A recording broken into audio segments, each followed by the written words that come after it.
जी हां दोस्तों, गजब की स्थिति उत्पन्न हो गई। सरकार में शामिल करने के लिए थलपति के नो पर शाह तोड़ने चले थे टीवीके के 15 एमएलए, मगर हो गया उल्टा। आधी रात के ड्रामे से कोहराम, राहुल और थलपति ने तोड़ दिए बीजेपी गठबंधन के 30 एमएलए। स्वागत है आप सभी का। आप देख रहे हैं द राजनीति का विशेष सेगमेंट खबर और विश्लेषण। मैं हूं जब्बार खान। दोस्तों, क्या वो कहावत बिल्कुल सही साबित हो गई शाह पर कि चले थे दूसरे के लिए गड्ढा खोदने, खुद ही उस गड्ढे में औदे मुंह गिर गए। दोस्तों, जब थलपति विजय ने मोदी और शाह को गठबंधन में शामिल करने से मुंह पर इनकार कर दिया, ना कह दिया और शाह का तो फोन तक नहीं उठाया, तो शाह ने ऑपरेशन लोटस का खेला शुरू कर दिया। मैंने जब इस खबर को देखा तो मैं खुद हैरान रह गया कि एक तरफ अभी बंगाल में इन सारी चीजों के साथ साथ किस अंदाज में जीत कर आए हैं कि सवालों के घेरे में है, मगर इनका ऑपरेशन लोटस ऐसे जैसे इनके खून में दौड़ता हो। थलपति विजय के नई नवेली पार्टी के 15 एमएलए पर डोरे डालने शुरू कर दिए। खबर आई कि शाह उस तौर पर उतर आए, अगर मेरे गठबंधन को सरकार में शामिल नहीं करोगे तो मैं सरकार बनाने लायक ही नहीं छोड़ूंगा। और टीएमके को तोड़ने का ऑपरेशन लोटस शुरू हुआ। जाहिर है यह चिंता की बात थी थलपति और राहुल के लिए, इसलिए राहुल के सलाह पर एहतियाती कदम उठाते हुए थलपति ने अपने सारे विधायकों को होटल में ले जाकर ठहरा दिया। दोस्तों, थलपति विजय ने अपने 108 नवनिर्वाचित विधायकों को महाबलीपुरम के चेंगलपट्टू स्थित एक होटल में ठहराया है। विधायकों को कड़ी सुरक्षा वाले रिजॉर्ट में रखा गया, जहां ऑपरेशन लोटस उन तक पहुंच ना सके। कहा जा रहा है कि सरकार के गठन की प्रक्रिया पूरी होने से पहले किसी भी तरह की संभावित खरीद और फरोख्त को रोकने के लिए यह एक एहतियाती कदम है। मगर दोस्तों, अब जो हुआ वो जान करके आप चौंक जाएंगे। इसीलिए मैंने शीर्षक में थंब में लिखा है कि शाह चले थे, थलपति के विधायकों को तोड़ने पड़ गया, उल्टा टूट गई एनडीए की पार्टी। बीजेपी गठबंधन वाले देखते रह गए मोदी शाह, क्योंकि राहुल की सलाह पर थलपति ने ऐसा कदम उठाया जिससे अब बीजेपी गठबंधन वाली पार्टी में टूट हो गई, एआईएडीएमके में बगावत हो गई और मोदी शाह को साइडलाइन करके बीजेपी के गठबंधन वाली एआईएडीएमके के विधायक टूटकर थलपति और राहुल के साथ आने के लिए तैयार हो चुके हैं। मतलब दूसरे के लिए गड्ढा खोद रहे थे, मगर खुद ही गड्ढे में औंधे मुंह गिरे। दोस्तों, हुआ क्या अब वो सुनिए। राहुल ने ऐसा कदम उठाया कि बीजेपी गठबंधन वाली एआईएडीएमके में भारी बगावत और टूट तक बात पहुंच गई। एआईएडीएमके के कई विधायक ये चाहते हैं कि थलपति विजय को समर्थन दिया जाए, अगर ऐसा नहीं किया गया तो पार्टी से अलग हो जाएंगे। मतलब तमिलनाडु में बीजेपी के गठबंधन में भयंकर टूट फूट। ऐसे में एआईएडीएमके में दो फाड़ हो रहा है।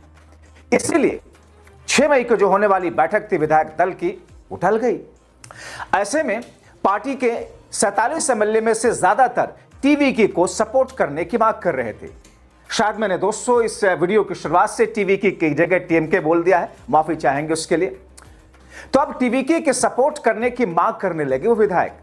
अप्रत्यक्ष तौर पर पूर्व सीएम और एआईएडीएमके के सीनियर लीडर एडप्पाडी को चेतावनी दी गई कि अगर उन्होंने जल्द फैसला नहीं लिया तो 30 से ज्यादा एमएलए पार्टी तोड़ करके विजय को सपोर्ट कर देंगे। इस बगावत का नेतृत्व सीवी षणमुगम कर रहे हैं और ऐसी खबर मिल रही है कि उनके घर पर कुछ देर में एआईएडीएमके एमएलए पहुंच रहे हैं। आपको बताएं कि बीजेपी गठबंधन की एआईएडीएमके पार्टी प्रमुख एडप्पाडी के पलानीस्वामी की अध्यक्षता में इस बैठक में कोई अंतिम फैसला हुआ ही नहीं। पार्टी के अंदरूनी सूत्रों का कहना है कि वरिष्ठ नेता सीवी षणमुगम इस गठबंधन के पक्ष में है, लेकिन असली ताकत पूर्व मंत्री एसपी वेलुमणि माने जा रहे हैं। एआईएडीएमके के कई विधायक का मानना है कि जनता ने विजय को समर्थन दिया है, इसलिए टीवीके के साथ मिलकर के सरकार में शामिल होना व्यवहारिक कदम होगा। साथ ही यह भी महत्वाकांक्षा कि अगर एआईएडीएमके टीवीके के साथ जाती है तो उसे सरकार में उप मुख्यमंत्री और कुछ मंत्री पद मिल सकते हैं। लेकिन इससे एडप्पाडी के पलानीस्वामी की राजनीतिक स्थिति कमजोर हो सकती है, क्योंकि उन्हें एक नए नेता के नेतृत्व में काम करना होगा। दोस्तों, आपको बताएं कि एआईएडीएमके के निर्वाचित विधायकों की 6 मई को चेन्नई में बैठक होनी थी, लेकिन साहब ये बैठक टल गई। मतलब स्थितियां कुछ ऐसी बन चुकी हैं जिस स्थितियों के लिए देखा अगर जाए तो खुद भारतीय जनता पार्टी और खुद बीजेपी गठबंधन ही जिम्मेदार है। तो फिर ऐसे में एआईएडीएमके जो कि दो फाड़ होने जा रही है, एक तरफ डीएमके जो कि नाराज बैठी है कांग्रेस पार्टी के सपोर्ट करने से टीवीके को, मगर दोस्तों तमिलनाडु की राजनीति में और देश की राजनीति में राहुल गांधी ने एक ऐसा मास्टर स्ट्रोक खेला है जिस मास्टर स्ट्रोक को शायद इस वक्त मोदी और शाह भी समझ नहीं सके, क्योंकि उनको अंदाजा था इस बात का कि डीएमके नाराज होगी जब वो टीवीके के साथ जाएंगे, मगर फिर भी किया। लेकिन सबसे ज्यादा झटका मोदी शाह को लगा। ऐसे में मोदी शाह और उनके नेता विजय थलपति के साथ में किसी भी हाल में गठबंधन करके दरअसल इंडिया गठबंधन को कमजोर रखना चाहते थे और सरकार में आना चाह रहे थे, मगर ऐसा हो नहीं सका। अब दोस्तों एक और बताएं, एक और बात कि जो बीजेपी गठबंधन है, उस बीजेपी गठबंधन में जहां एआईएडीएमके है और साथ में हैरान करने वाली बात यह है कि एआईएडीएमके गठबंधन की सहयोगी पार्टी है पीएमके, जिसने 4 सीटें जीती है। यानी कि दोस्तों 5 राहुल गांधी की पार्टी और 4 पीएमके को मिला दिया जाए और दो अगर मिला दिया जाए लेफ्ट को, तो फिर हो जाती है 119 सीटें। तो फिर टीवीके को वैसे भी जरूरत नहीं पड़ेगी। अब एआईएडीएमके के बीजेपी की सहयोगी पार्टी पीएमके ने 4 सीटें जीती, वो भी समर्थन देने के लिए तैयार दिख रही है। जल्दी पीएमके अध्यक्ष अंबुमणि रामदास और विजय थलपति की मुलाकात होने की चर्चा है। विजय पहले ही गठबंधन सरकार के लिए अपनी सहमति जता चुके हैं। अब ऐसे में कहा जा रहा है कि बीजेपी का शीर्ष नेतृत्व दिल्ली में इस बात से चिंतित है, अगर कांग्रेस समर्थित टीवीके की सरकार बनती है तो इसका राजनीतिक असर पूरे दक्षिण भारत में पड़ेगा। खासतौर पर केरला में कांग्रेस की वापसी के बाद बीजेपी नहीं चाहती कि तमिलनाडु में भी कांग्रेस मजबूत हो। जैसा कि मैंने आपको अपने पिछले शो में बताया था कि मोदी शाह किसी भी हाल में चाहते थे कि थलपति विजय के साथ तमिलनाडु सरकार में शामिल हो, थलपति विजय को साथ रखें। इसके लिए भले ही थलपति के नेताओं को केंद्र में 2 मंत्री पद देना पड़े तो इसके लिए भी तैयार थे, मगर थलपति विजय तैयार नहीं थे। अगर ऐसा हो जाता दोस्तों तो बीजेपी खेमे का एक तीर से 2 निशाना हो जाता। एक तरफ तमिलनाडु में हार कर भी वो सरकार में रहने का जुगाड़ कर लेते, और दूसरा ये कि नई नवेली मजबूत पार्टी टीवीके को एनडीए में लाकर इंडिया गठबंधन को कमजोर कर देते। मगर हुआ क्या? इसको उल्टा हुआ, क्योंकि थलपति के पिता और थलपति विजय ने पहले से राहुल गांधी को समर्थन के लिए, उनका समर्थन पाने के लिए प्रयास शुरू कर दिया था। थलपति विजय ने कई मौकों पर यह कहा था कि मुझे राहुल गांधी बेहद पसंद है, सांप्रदायिक शक्तियों को रोकना जरूरी है, इसलिए कांग्रेस का साथ आना जरूरी है।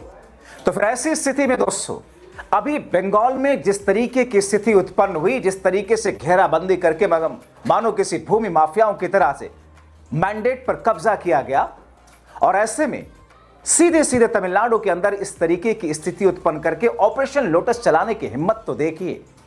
यानी कि अगर मोदी और शाह ने थलपति विजय को अप्रोच किया, थलपति विजय ने उनको ना बोल दिया, तो फिर उनको ये बात ईगो पर लग गई और उन्होंने ठान लिया कि थलपति विजय की पार्टी के 15 एमएलए को तोड़ करके उनको सरकार बनाने के लायक ही नहीं छोड़ना है। लेकिन दोस्तों वो कहते हैं ना कि कर बुरा तो हो बुरा, तो आप दूसरे के लिए गड्ढा खोदने की कोशिश कर रहे थे। लेकिन थलपति विजय भले ही राजनीति में नए नवेले हैं, लेकिन दक्षिण भारत में उनका स्टारडम, लोगों का प्यार, उनके कॉन्फिडेंस को, उनकी फिल्मी समझ से लेकर सामाजिक और राजनीतिक समझ को चरम पर रखता है। और ऐसे में राहुल गांधी का साथ मिलना, जाहिर तौर पर भले ही संघ और बीजेपी के लोग राहुल को पप्पू सप्पू अनाप शनाप कुछ भी बोले हों, लेकिन राहुल गांधी की पॉलिटिकल मैच्योरिटी के साथ सामने देश हित वाली पॉलिटिकल मैच्योरिटी, शायद मोदी और शाह उस एंगल पर कभी सोचते ही नहीं है। चुनावी मैनेजमेंट में तिकड़मबाजी करके मोदी और शाह भले ही चुनाव जीतते हों, लेकिन राहुल की देश हित वाली पॉलिटिकल मैच्योरिटी शायद न मोदी के पास है न शाह के पास, क्योंकि वो लोग इस लाइन पर सोचते नहीं। और ऐसे में थलपति विजय का राहुल का साथ मिलना, तो ये तो वही वाली बात हो गई कि चले थे चौबे छब्बे बनने मगर दुबे बन करके लौट आए। यानी कि खाया पिया कुछ नहीं, गिलास थोड़ा बाहर आना, यानी कि 9 की लकड़ी 90 खर्च, जैसा कि हमारे ग्रामीण इलाकों में कहावत है। तो दोस्तों इन तमाम स्थितियों में अब मोदी और शाह क्या करेंगे दक्षिण भारत के लिए, क्योंकि दरवाजा वहां उनके लिए शट डाउन है। आप क्या सोचते हैं? अपनी राय कमेंट बॉक्स में जरूर लिखें।